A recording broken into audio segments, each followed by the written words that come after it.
Hello children, good morning, namaskar. You are welcome to another basic knowledge for science classes for class 6.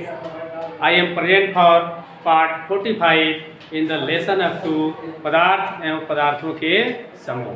तो आइए class 6 के lesson 2 में पदार्थ एवं पदार्थ के समूह में हमें पढ़ना है। सबसे पहला शब्द है पदार्थ। कि पदार्थ क्या है, पदार्थ किसे कहेंगे। पदार्थ की परिभाषा है कि वे वस्तुएं जो स्थान घेरती है तथा जिसमें भार होती है उसे पदार्थ कहते हैं। मान लीजिए जो कलम है तो कुछ जगह घेरती है कि नहीं घेरती है, घेरती है ना, स्थान छेदती है ना, स्थान छेदती है, जगह घेरती है, इसमें कुछ वजन होगा, ठीक है, तो उसको हम क्या कहेंगे, पदार्थ। यानी पदार्थ उस वस्तु को कहेंगे जो स्थान घेरती हो, जिसमें भार हो, वजन हो, तो उसे हम क्या कहेंगे, पदार्थ। यानी वह वस्तु जो स्थान घेरता हो, जिसमें वजन होता हो, भार होता हो, उसे क्या कहेंगे, पदार्थ। देखो ये लिखा है, वे वस्तु है जो स्थान घेरती है तथा जिसमें भार होता है उसे क्या कहते हैं, पदार्थ। जैसे किताब, पेन, बाल्टी, ग्लास, टेबल, बेंच, नहीं, मोबाइल, ये सब स्थान घेरता है कि नहीं घेरता है, और वजन भी होता है, तो इसलिए इसको क्या हम कहेंगे, पदार्थ। पूछेंगे अभी, ध्यान रखना। दूसरा है पदार्थ का वर्गीकरण क्या है। वर्गीकरण कहता है वस्तुओं को उनके लक्षणों के आधार पर अलग अलग समूह में व्यवस्थित करना वर्गीकरण है। जैसे एक में मिला दिया गया पेन, किताब, कापी, कलम, गेहूँ, चावल, मोबाइल, सब तो पदार्थ हैं, लेकिन ये रखने का कोई सिस्टम नहीं ना हुआ, तो उसको हम बढ़िया लगे उसके लिए क्या करेंगे, अलग अलग छांट देंगे। पेन को अलग, किताब को अलग, गिलास को अलग, बाल्टी को अलग, गेहूँ को अलग, चावल को अलग, सब अलग अलग कर देंगे। तो क्यों अलग किए कि सब एक गुण वाले को अलग कर दिए। किताब का किताब है तो किताब, पेन के गुण वाला है तो पेन को अलग, गेहूँ है तो गेहूँ अलग। यानी समान प्रकार के वस्तुओं को किसी मिली हुई वस्तु में से छांट कर अलग करना वर्गीकरण है। वह नहीं हुआ कि बहुत कुछ वस्तुएं एक में मिलाकर रख दिया गया हो और उसमें से समान गुण वाले वस्तु को छांट कर अलग कर दिया जाए, तो उसको क्या कहा जाएगा, वर्गीकरण। अब जैसे चावल में धान मिला रहता है तो घर की औरतें क्या करती है, चावल को अलग और धान को अलग छांट देती है ना, तो उसको क्या कहेंगे, वर्गीकरण। माने विभिन्न प्रकार की वस्तुओं के मिश्रण से अलग अलग वस्तुओं को छांट कर रखना क्या है, वर्गीकरण। वर्गीकरण कितने प्रकार के होते हैं, 2 प्रकार के, भौतिक वर्गीकरण, रासायनिक वर्गीकरण। भौतिक वर्गीकरण क्या है, भौतिक मतलब हुआ कि आंख से जो बाहर से दिखाई देता है, बाहरी आवरण को देखकर, अच्छा आदमी को, चाहे लड़का को लड़की को, चेहरे पर किसी का नहीं लिखा है कि बहुत बढ़िया होगा, केवल ऊपर से न देखते हैं कि गोरा है, सुंदर है, काला है, लंबा है, मोटा है, यही देखते हैं। तो जो बाहर से दिखता है उसी को हम कहते हैं भौतिक वर्गीकरण, ठीक है ना। तो कहता है कि पदार्थों की बाह्य संरचना के आधार पर वर्गीकरण भौतिक वर्गीकरण। बाह्य मतलब बाहरी, माने किसी भी वस्तु की बाहरी संरचना के को देखकर अलग करने की क्रिया को हम क्या कहते हैं, भौतिक वर्गीकरण। उसी तरह रासायनिक वर्गीकरण क्या है, आंतरिक संरचना के आधार पर वर्गीकरण रासायनिक वर्गीकरण है। जैसे तत्व, यौगिक मिश्रण, माने अंदर से, बाहर से नहीं, जो अंदर के क्या लिखा है, आंतरिक संरचना के आधार पर वर्गीकरण रासायनिक वर्गीकरण कहलाता है। अब पदार्थों की बाह्य संरचना के आधार पर वर्गीकरण को भौतिक वर्गीकरण कहते हैं। मैंने बाहर से देखने पर जो वस्तु जैसा होगा उसको छांट कर अलग करना क्या कहेगा, भौतिक वर्गीकरण। अब अंदर से आंतरिक संरचना, जैसे तत्व, यौगिक मिश्रण को अलग करने की क्रिया को क्या कहते हैं, रासायनिक वर्गीकरण। अब पदार्थों को विभिन्न लक्षण क्या है जिसके आधार पर वर्गीकरण किया जा सकता है। किसी भी पदार्थ को किस लक्षण से अलग किया जा सकता है। जैसे पदार्थ की अवस्था के आधार पर, अवस्था का मतलब ठोस है, द्रव है, गैस है। तीन हो गया कि नहीं हो गया? अवस्था के आधार पर जल में घुलनशीलता के आधार पर कौन जल में घुलेगा, कौन जल में नहीं घुलेगा। जैसे घुलनशील और घुलनशील। अब घुलनशील में जैसे नमक घुल जाएगा, बालू घुलेगा नहीं घुलेगा। तो घुला कर देख लेंगे कि नहीं देख लेंगे पानी में कि कौन घुलता है। जो घुलेगा उसको घुलनशील और जो नहीं घुलेगा उसको अघुलनशील। जल के सापेक्ष भार के आधार पर जल में डालेंगे, अगर कोई डूब जाएगा तो उसको क्या बोलेंगे? भारी। और जो ऊपर तैरेगा हल्का।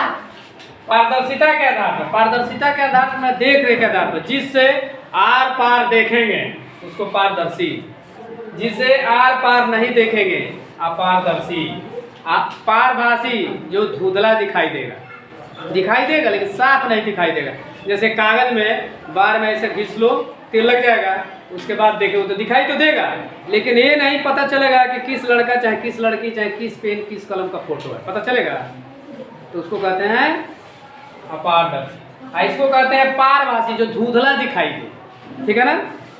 फिर है कठोरता के आधार पर, कौन कठोर है कौन मुलायम है। कठोर में जैसे पत्थर कठोर नहीं, और रुई मुलायम हो गया। तो इस आधार पर हम किसी भी पदार्थ का क्या करते हैं? वर्गीकरण करते हैं। कितने आधार हैं? 6 प्रकार के होते हैं। अवस्था के आधार पर, घुलनशीलता के आधार पर, भार के आधार पर, पारदर्शिता के आधार पर और कठोरता के आधार पर। लास्ट है चुंबक के सापेक्ष व्यवहार के आधार पर। चुंबक के पास ले जाएंगे, खींच लेगा तो चुंबकीय, नहीं खींचेगा तो अचुंबकीय। वही चुंबकीय और चुंबकीय सबका परिभाषा लिखवाएंगे बाद में। पदार्थों के निर्माण की भौतिक इकाई क्या है? 3 है, 2 है, अणु और परमाणु। भौतिक इकाई क्या है? अणु और परमाणु। इस प्रकार हमको उम्मीद है कि आपको पदार्थ की परिभाषा समझ में आई होगी। पदार्थ का वर्गीकरण किसे कहते हैं और भौतिक वर्गीकरण कैसे कहते हैं, रासायनिक वर्गीकरण किसे कहते हैं, पदार्थ के विभिन्न लक्षण क्या हैं जिसके आधार पर हमको छांट कर, जैसे कठोर, मुलायम, पारदर्शी, अपारदर्शी, चुंबकीय, अचुंबकीय, ठीक है, और घुलनशील, अघुलनशील के आधार पर अलग कर सकें। और क्या है? पदार्थों के निर्माण के मौलिक इकाई कौन कौन है? 2। कौन कौन? अणु और परमाणु। तो आइए अब थोड़ा पूछते हैं, अपनी भाषा में बताने का प्रयास करिएगा। गलत ही आता है तो गलत ही बताइए, शर्माइए नहीं। जब शर्माओगे तो कुछ बोलने नहीं है। समझ में आ रहा है ना? गलत ही आता है अपनी भाषा में, कोई जरूरी नहीं कैसा बोल पाओगे, कोई जरूरी नहीं है। जैसे समझे उसको अपनी भाषा में बोलो, ठीक है? तो आइए पूछते हैं, देखते हैं कितने लोग बताते हैं। ये पूछते हैं सबसे पहले पदार्थ क्या है, कौन लोग बताएंगे? पदार्थ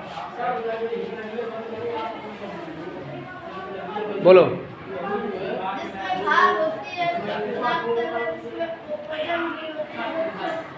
जो स्थान छेकता है, वजन होता है, भारी होता है, उसको पदार्थ कहेंगे। ठीक है ना? अच्छा, उसके बाद क्या है? अब वर्गीकरण क्या है?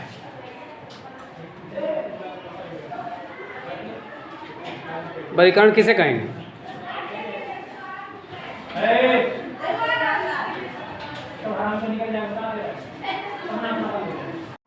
पदार्थ को वर्गीकरण के कितने तरीके हैं? 6। उसमें से किसी 2 का नाम बताइए, किसी 2 का।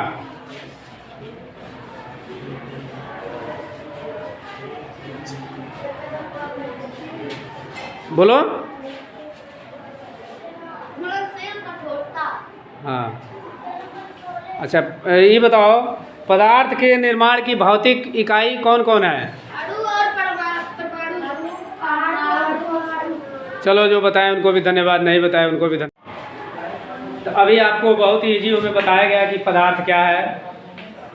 तो पदार्थ वह वस्तु है, ध्यान दो, वह वस्तु है जो स्थान घेरती है, वजन होता है, भार होता है, उसको क्या कहते हैं? पदार्थ कहते हैं। उसके बाद है वर्गीकरण क्या है? तो पदार्थ को लक्षण के आधार पर अलग अलग छांट कर रखना वर्गीकरण है। ठीक है ना? वर्गीकरण कितने तरह के होते हैं? 2 तरह। भौतिक वर्गीकरण माने ऊपर से देख कर छांट लेना, कहीं लाल है तो लाल में, हरा है तो हरा में, पीला है तो पीला में, तो इसको क्या बोलेंगे? भौतिक परिवर्तन। ऊपर से देख कर छांटना, रंग रूप आकार देख कर छांटना क्या हो गया? भौतिक वर्गीकरण। दूसरा है रासायनिक, आंतरिक संरचना के आधार पर उसको छांटकर अलग करना, उसको रासायनिक वर्गीकरण कहते हैं। ठीक है ना? तत्व यौगिक मिश्रण, जैसे एक चीज में मिला गया, पानी में नमक, चीनी, पानी, नींबू मिला दिया गया, तो क्या हो गया? मिश्रण, शरबत हो गया कि नहीं हो गया? तो उस तरह का जो भी लिक्विड होगा उसको छांट कर अलग कर देंगे। तो आंतरिक संरचना के आधार पर वस्तु को अलग अलग छांटना क्या कहलाता है? रासायनिक वर्गीकरण। और है पदार्थों का विभिन्न लक्षण क्या है जिसके आधार पर वर्गीकरण किया जाए? 6 है। 6 कौन कौन है? अवस्था के आधार पर, मैंने देखने में ठोस, द्रव, गैस लगता है तो उसको ठोस को अलग, द्रव को अलग, गैस को अलग। फिर जल में घुलनशीलता के आधार पर, जो जल में घुलेगा उसको अलग, नहीं घुलने वाला होगा उसको अलग। जल के सापेक्ष भार में कौन हल्का होगा उसको अलग, भारी होगा अलग। पारदर्शिता के आधार पर पारदर्शी, अपारदर्शी, पारदर्शी, जिसे आर पार दिखाई देगा वो शीशा होगा, अलग छांट देंगे। आर पार नहीं दिखाई देगा उसको अपारदर्शी कर देंगे। जिसे धुंधला दिखाई देगा पारभासी को अलग कर देंगे। कठोरता के आधार पर मुलायम है कि कठोर है उसको अलग कर देंगे। चुंबक के आधार पर कैसे चुंबक के पास ले जाएंगे? जो चुंबक की तरफ आकर्षित होगा उसको अलग, चुंबकीय पदार्थ हो गया, जो नहीं खींचेगा उसको अलग। अब पदार्थ के निर्माण में भौतिक इकाई क्या है? अणु और परमाणु। तो इस प्रकार हमको उम्मीद है कि पदार्थ के विषय में जितनी जानकारियाँ आपको इजी में दी गई समझ में आया होगा। थोड़ा बोलने में हिचकिचा रहे हैं तो हिचकिचाइए नहीं, उसको समझिए, अपनी भाषा में बोलने का प्रयास करिए, तभी आएगा। ठीक है ना? तो इस प्रकार यह पदार्थ के विषय में जितनी भी बिंदुएं बताई गई उसको उम्मीद है कि इस इजी वे में समझ में आया होगा और समझ में आ चुका होगा। यदि यह समझ में आता है तो मेरे चैनल, आपके चैनल यूट्यूब चैनल को सब्सक्राइब करेंगे, वीडियो को लाइक करेंगे और अपने मोबाइल से दूसरे पर शेयर करेंगे ताकि और लोग भी घर बैठे इस वीडियो का आनंद ले सकें। अब मैं मिलता हूँ नेक्स्ट वीडियो में, तब तक के लिए thank you for watching video. Tata, bye bye, okay, नमस्कार।